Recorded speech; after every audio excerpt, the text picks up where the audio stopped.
क्या बात है कि आज दुनिया का मुसलमान एक आदमी न्यूयॉर्क का मेयर बन सकता है, ममदानी लंदन के अंदर मेयर बन सकता है, एक खान हिंदुस्तान के अंदर किसी मुस्लिम यूनिवर्सिटी का कोई आदमी वाइस चांसलर नहीं बन सकता, और अगर बनेगा तो आजम खां की तरह जेल के अंदर जाएगा, इकबाल की तरह औलाद जेल में डाल दी जाएगी। आज देख लीजिए अल-फलाह का क्या हो रहा है।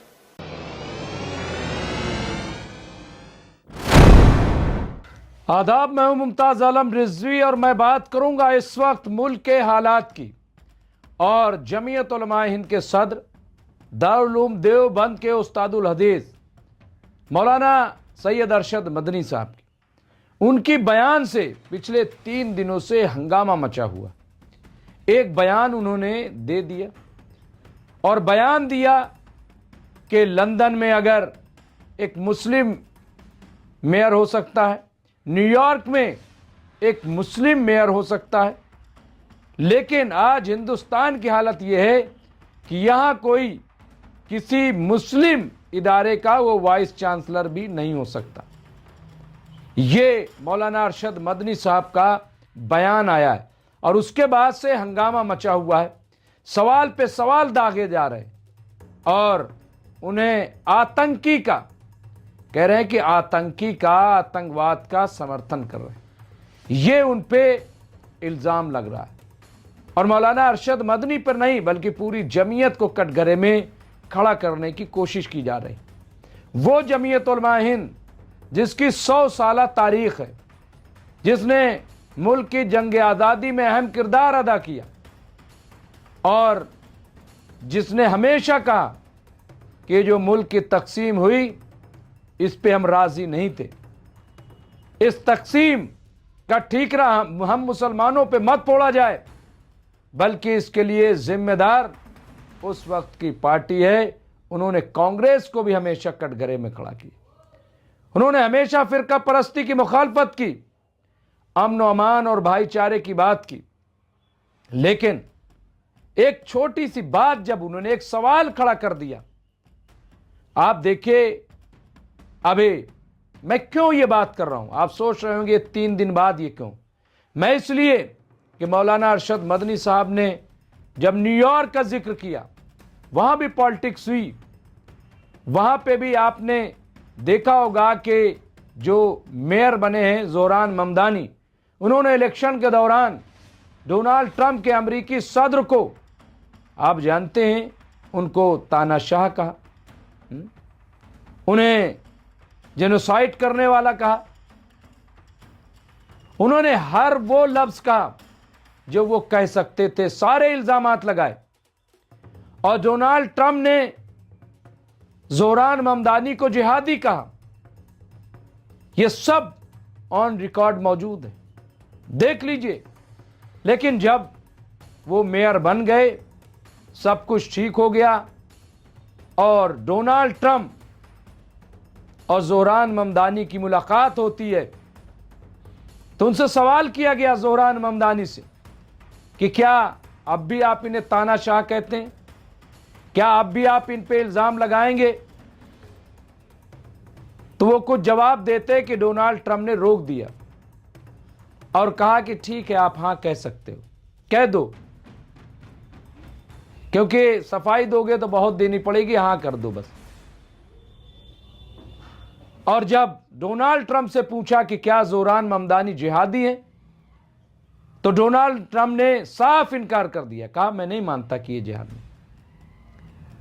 मैं ये बताना चाहता हूं कि पॉलिटिक्स में चुनाव के दौरान ठीक है एक दूसरे पे आप कटाक्ष कर दें, इल्जाम लगा दें, लेकिन उसको हर रोज उसको मुद्दा बनाया जाए और उसकी वजह से इंस्टीट्यूशन को निशाना बनाया जाए, अहम शख्सियात को निशाना बनाया जाए, हर वक्त चुनावी मोड में रहा जाए कि साहब झारखंड में था तो इसलिए देश का माहौल ऐसा है, बिहार का था तो इसलिए ऐसा है, और अब चूंकि बंगाल का है तो इसलिए, फिर यूपी का होगा तो इसलिए। भाई क्या तमाशा है क्या ये? कौन सी ऐसी बात मौलाना अरशद मदनी साहब ने कही? क्या ये सच नहीं है कि मोहम्मद आजम खां को जेल फिर भेज दिया गया? क्या उनका गुनाह है? ठीक है, बहुत सारी कमियां होंगी, सब में कमियां हैं, किसमें कमी नहीं अगर देखा जाए तो। डिग्री का फर्जीवाड़ा किसने किसने नहीं किया? पैन कार्ड का फर्जीवाड़ा किसका किसका नहीं है? देखिए, आप जाकर के चेक कीजिए। लेकिन क्या किसी को जेल भेजा गया क्या? लेकिन मोहम्मद आजम खान को भेज दिया। अच्छा, उन्होंने तो चलिए अल-फलाह का नाम ले लिया तो सब आग बबूला हो गए। अल-फलाह चूंकि वो टेरर फैक्ट्री हो गई, टेरर फैक्ट्री हो गई,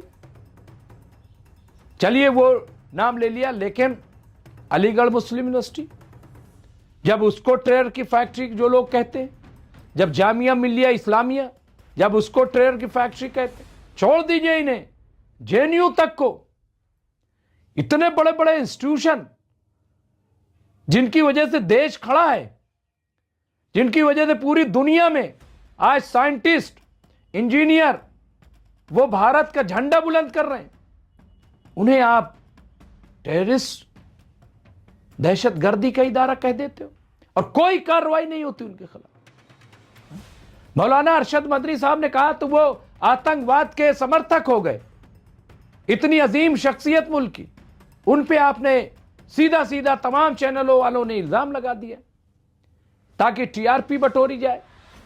लेकिन हिंदू राष्ट्र के नाम पे जब बाबा बागेश्वर धाम एक यात्रा निकालते हैं, मैंने तो कहा कि ले जाओ पंजाब, अगर दम में है तो जाओ पंजाब में करो, बनाओ, पंजाब से शुरू करो कि हिंदू राष्ट्र बनाना है, आपको समझ में आ जाएगा। लेकिन बेवकूफ आपको नॉर्थ इंडिया के लोगों को बनाना है, हाँ? यहां के लोगों को। और इसलिए वहां पे देवकी नंदन ठाकुर कह रहे हैं जो 6 दिसंबर को हुआ, चलो मथुरा में वो करो। क्या उनके खिलाफ कोई कार्रवाई हुई? क्या ये कानून के मुताबिक बयान है? क्या ये दंगा भड़काने वाली बात नहीं है? क्या ये झगड़ा लगाने वाली बात नहीं है? ये तो अल्लाह का शुक्र है, RSS chief doctor Mohan Bhagwat ने एक बयान दे दिया इसी दौरान कि भाई हिंदू राष्ट्र बनाने की कोई जरूरत नहीं है, सब तो है ही है। और सब मानते हैं कि भाई हिंदू तो है ही है, हम लोग हिंदी तो हैं, इससे कौन इनकार कर रहा है? ठीक है, चलिए वो अड़े हुए हैं डॉक्टर मोहन भागवत के, नहीं हिंदू ही कहो, चलिए वो कह रहे हैं, कहने दीजिए, लेकिन हिंदी तो हम है ना, अल हिंदी, हम हिंदी के लोग हैं, हम हिंदुस्तान के लोग हैं, इसमें कौन सी दिक्कत है? और क्या यहां नहीं हो रहा है? कौन सी ऐसी चीज है जो यहां हिंदू नहीं कर पा रहे, यहां वो पूजा नहीं कर पा रहे? अभी 60 करोड़ लोग, जैसा बता रहे थे, आए संगम में, प्रयागराज में, क्या कहीं कोई दिक्कत हुई, कोई परेशानी हुई? कह रहे हैं साहब कि काम तभी होगा सही जब हिंदू राष्ट्र। अरे भाई 11 साल से केंद्र में मोदी जी की सरकार है जो हिंदुत्व की बात करती है, आज तक जमुना साफ नहीं हो सकी। हाँ? आप देखिए क्या हालत है। मैं तो कहता हूं कि आप गाय को गौ माता का दर्जा क्यों नहीं देते? पूरे मुल्क से वो स्लॉटर हाउस क्यों नहीं बंद करते जहां से बीफ एक्सपोर्ट होता है, पूरी दुनिया में जा रहा है, क्यों नहीं बंद करते? कौन इसकी मुखालफत कर रहा है, कौन इस पे बोल रहा है? लेकिन चूंकि चुनाव है, हुमायूं कबीर ने कह दिया वहां पे बावलेपन में अपनी राजनीति चमकाने के लिए कि साहब 6 दिसंबर को बाबरी मस्जिद की नींव रखी जाएगी वहां पे। अभी तक तो आपको अयोध्या में दिक्कत थी, हाँ? कि यहां कोई मस्जिद न बने, हालांकि सुप्रीम कोर्ट ने कहा है 5 एकड़ जमीन इनको दी जाए, यहां पे मस्जिद बनाई जाए, भले ही उसका नाम कुछ रख दीजिए, लेकिन तारीख में तो यही दर्ज होगा ना कि बाबरी मस्जिद के एवज में वो दी गई, वो नहीं बन सकी। अब वहां पे उन्होंने बावलेपन में ऐलान कर दिया, पूरे देश में हंगामा खड़ा हो, पूरे देश में ऐसा लग रहा है जैसे कोई गैर कानूनी काम कर दिया। क्या आप बताइए, जब भी आप बाबर का जिक्र करेंगे तो लाल किला जहां आप खड़े होकर के झंडा फहराते हो, किसके वंशज हैं? बाबर के, वहीं पे तो खड़े होकर झंडा फहराया जाता है। ताजमहल किसके वंशज ने बनवाया? कैसे उनका जिक्र नहीं होगा? क्या बताओगे? हाँ? और कुतुब मीनार, उससे पहले चले जाइए, सल्तनत काल में कैसे आप करेंगे? लेकिन राजनीति कर आज के मुसलमानों को बाबर तक ले जाके टारगेट किया जा रहा है। कहीं चुने हुए संसद कुंवर दानिश अली को कह दिया जाएगा कि साहब ये दहशतगर्द हैं, पाकिस्तानी हैं। लेकिन कौन जासूसी में पकड़ा जाता?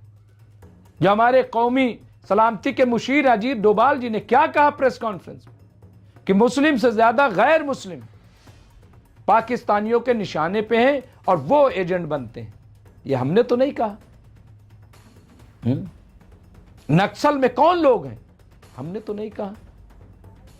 लेकिन बार बार एक चीज, तो मौलाना अरशद मदनी के वो बयान आपने शुरू में सुने। उन्होंने क्या कहा? मैंने पूरा नहीं दिखाया, मैं शॉर्ट में दिखाया, आप सब उसे कई बार देख चुके होंगे। लेकिन क्या ये आज ऐसा नहीं किया जा रहा है?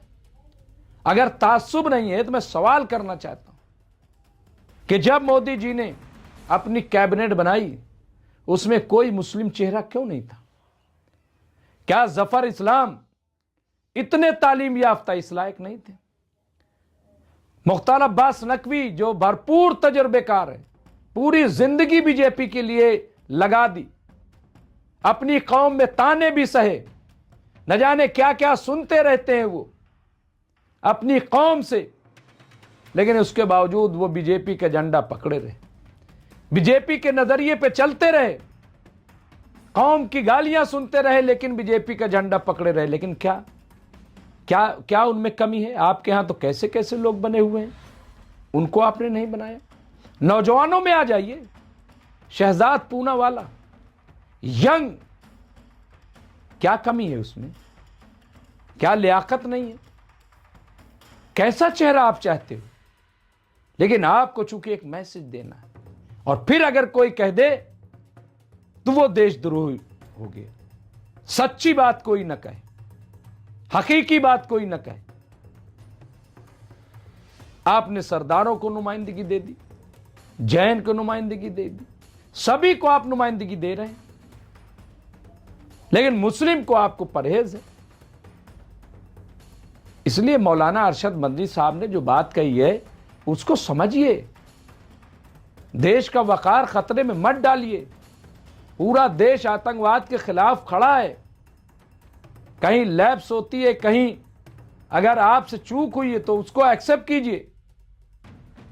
दहशतगर्दों और दहशतगर्दी को पकड़ने की जिम्मेदारी आपकी है। कहां गड़बड़ घोटाला हो रहा है, आपकी है। एफसीआरए जो है आपने कंट्रोल कर रखा है। कहां से पैसा आ गया, कैसे पैसे आ गया, क्यों गड़बड़ हो रही, कौन गड़बड़ कर रहा है, सब आपकी जिम्मेदारी है। आप पूरे मुसलमानों को इस तरह से कटघरे में मत खड़ा कीजिए। इसलिए मुझे लग रहा है कि ये जो बात सामने आई है, मौलाना अरशद मदनी ने जो बात कही है, उस पर शोर मचाने की बजाय ठंडे दिमाग से सोचिए कि आप कर क्या रहे हैं और पूरी दुनिया में आपके ताल्लुक से मैसेज किया जा रहा है। बहरहाल जो कुछ होगा इस सिलसिले में हम आपको अपडेट करते रहेंगे। देखते रहे एमएमसी न्यूज़ इंडिया। बहुत बहुत शुक्रिया।